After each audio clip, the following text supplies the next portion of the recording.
औज़ुबिल्लाहि मिनश्शैतानिर्रजीम बिस्मिल्लाहिर्रहमानिर्रहीम अस्सलामु अलैकुम वरहमतुल्लाहि वबरकातुहू। सूरह मोमिनून है मेरे सामने और सूरह मोमिनून की आयत नंबर 83 है, पारा नंबर 18 है और रुकू नंबर 5 चल रहा है। आयत नंबर 77 से अल्लाह तबारक व तआला ने दलाइल बयान फरमाए और इंसानियत पर अपने एहसानात का जिक्र फरमाया। और पहला जिक्र अल्लाह तबारक व तआला ने समात फरमाई कि तुमको समात दी, सुनने की सलाहियत दी, फिर देखने की दी, फिर दिल का जिक्र फरमाया अल्लाह तबारक व तआला ने, और फिर शिकायत फरमाई अल्लाह तबारक व तआला ने शिकवा करते हुए फरमाया कि कम ही शुक्र अदा करते हैं। नेमतें बहुत लोगों ने हासिल की, बहुत ज़्यादा नेमतें हैं, लेकिन शुक्र अदा करने वाले नहीं हैं। शुक्र कम ही लोग अदा करते हैं। फिर अगले एहसानात, उसके बाद शिकायत के बाद अगले अल्लाह तबारक व तआला ने एहसानात जितलाए कि वो ज़ात है जिसने जो तुम्हें ज़िंदा करता है और तुम्हें मौत देता है। ज़िंदगी भी वही देता है, मौत भी वही देता है। फिर फरमाया कि और ज़मीन और आसमान की इख्तलाफात, आने जाने में फ़र्क है। फिर अल्लाह तबारक व तआला ने शिकायत करते हुए फरमाया कि अफला ताक़िलून, तुम अक्ल इख्तियार नहीं करते। आगे होना ये चाहिए था कि वो लोग इन चीज़ों पर, इन दलाइल पर ईमान लाते, शर्मिंदा होते और अपने किए पे नादम हो के अपने आप को दुरुस्त करते। उन्होंने जवाब दिया कि ये अजीब बात है कि नबी से कहा कि ये अजीब बात है कि हम मर जाएंगे, हड्डियाँ हड्डियाँ रेज़ा रेज़ा हो जाएंगे और आप कह रहे हैं कि उठाए जाओगे, ऐसा मुमकिन नहीं लगता। और ये बात यहाँ तक बात पहुँची। अब आयत नंबर 83 में अल्लाह तबारक व तआला इस बात का जवाब दे रहे हैं। नहीं, आयत नंबर 83 में मुनकरीन का दूसरा जवाब है कि उन्होंने कहा कि लक़द वुइदना नहनु व आबाउना हाज़ा मिन क़ब्ल, हमसे और हमारे बाप दादा से इस तरह के वादे पहले किए जा चुके हैं। यानी हमसे अल्लाह तबारक व तआला ने और हमारे बाप दादा से अल्लाह तबारक व तआला ने वादा किया, या हमने अल्लाह तबारक व तआला से वादा लिया हुआ है। और वो कि ये कि हम अपने नबी के अलावा किसी और नबी पर ईमान नहीं लाएंगे। और फिर कहा कि नबी को टॉर्चर करने के लिए, नबी को दुखी करने के लिए कहा कि इन हाज़ा इल्ला असातिरुल अव्वलीन, नबी ये जो आप हमें आयतें पढ़ के सुना रहे हैं और ये फरमा रहे हैं कि ये अल्लाह तबारक व तआला की भेजी हुई आयतें हैं, निशानियां हैं, ये तो सिर्फ पहले लोगों के किस्से कहानियाँ हैं और इनमें हमें और कोई चीज़ नज़र नहीं आती। बजाय इसके कि वो सबक हासिल करते इससे और इनकार करने के पर शर्मिंदा होते और अल्लाह तबारक व तआला पर ईमान लाते, नबी की बात को समझने की कोशिश करते। उन्होंने क्या दिया, नबी को ये कह के टाल दिया कि हम तो पहले अल्लाह से वादा कर चुके हैं, हमारे बाप दादा भी, कि हम सिर्फ अपने दौर के नबी पर ईमान लाएंगे, बाद में हमारे आने वाले नबी से हमारा, बाद में आने वाली शरीयत से हमारा कोई सरोकार नहीं है।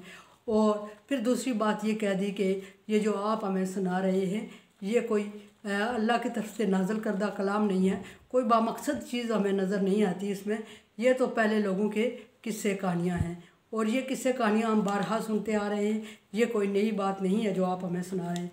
और ये भी कि हम इस पर ईमान लाने वाले नहीं हैं। ये कह के नबी सल्लल्लाहु अलैहि वसल्लम को और तकलीफ़ दे दी और साइड पे हो गए, अलग हो जाते हैं। अब अल्लाह तबारक व तआला ने हमेशा यही किया कि जब नबी सल्लल्लाहु अलैहि वसल्लम परेशान हो गए और उनके सामने लाजवाब तो नहीं कहना चाहिए लेकिन खामोश होकर बैठ गए और उनके सवालों का जवाब देना या उनके एतराज़ात का जवाब देना आपने मुनासिब नहीं समझा। और सूरत वही होती है कि जब दुखी हो जाए इंसान तो जवाबात बन भी पा रहे हूँ तो नहीं देना चाहता और उस वक्त खामोशी ही बेहतर समझता है। यही कैफियत नबी सल्लल्लाहु अलैहि वसल्लम की होती।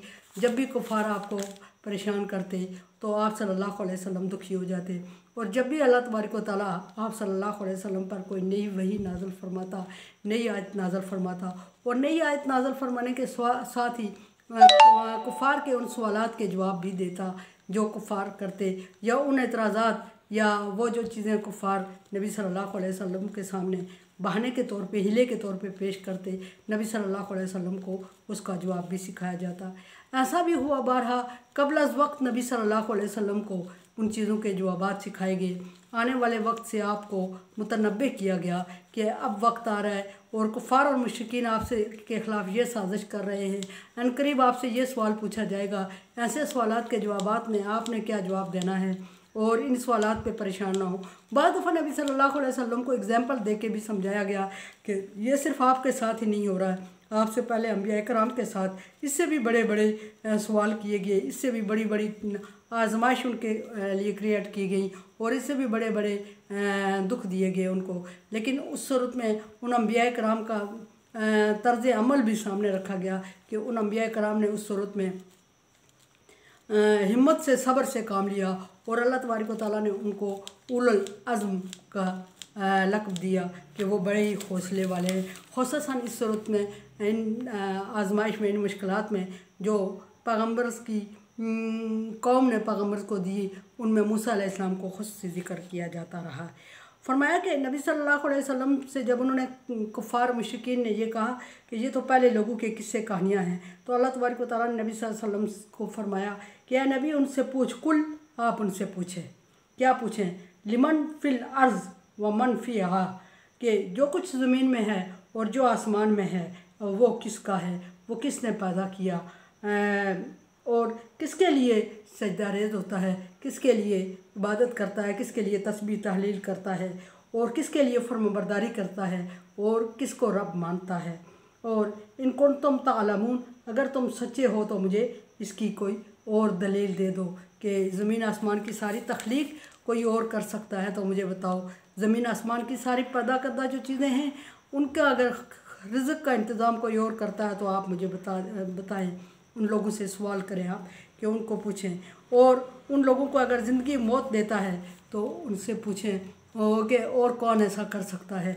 और अगर वो ज़मीन आसमान की जानदार और बेजान चीज़ें किसी और के लिए सजदा रेज़ होती है तो वो भी मुझे बता दें। अल्लाह तबारक व तआला ने ये नबी सल्लल्लाहु अलैहि वसल्लम को सवाल सिखाए और ये सवाल सिखाए कि ये मुनकरीन मुशरिकीन और उन लोगों से जो कि अल्लाह को नहीं मानते उनसे ये सवाल करें।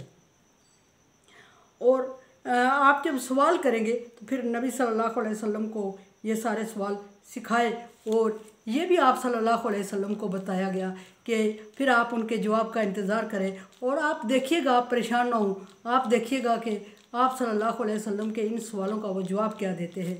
और जब जवाब देंगे तो उनके जवाब को कंपेयर कीजिएगा और अपनी दावत और तबलीग को कंपेयर कीजिएगा उनके जवाबात के साथ।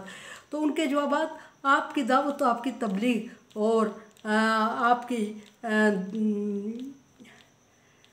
जिस तरफ आप बुला रहे हैं उन्हें उसके साथ बिल्कुल मैच कर रहे हो, सेम होंगे। तो इसका मतलब ये हुआ कि वो जवाब वही देंगे जो बन रहे हैं, जो हकीकत में हैं, लेकिन मान नहीं रहे हैं। तो इसका मतलब ये है कि एक तो वो हट दर्मी कर रहे हैं, एक ये भी है कि अल्लाह तबारक व तआला ने उनके नसीब में हिदायत लिखी ही नहीं है। सो जब अल्लाह तबारक व तआला ने लिखी नहीं है तो आप सल्लल्लाहु अलैहि वसल्लम को परेशान होने की ज़रूरत नहीं। आप समझते हैं कि ये सारे ईमान ले आए, ऐसा मुमकिन नहीं है। यह आपको तसल्ली देगी। अल कुरान देखें, समझिए और सब्सक्राइब करें और सदका जारिया में मेरा साथ दें। तावन अला बिर्रि व तक़वा, अल्लाह तबारक व तआला का हुक्म है नेकी और भलाई के कामों में तावन करें। सो तावन करें। अल्लाह हाफ़िज़।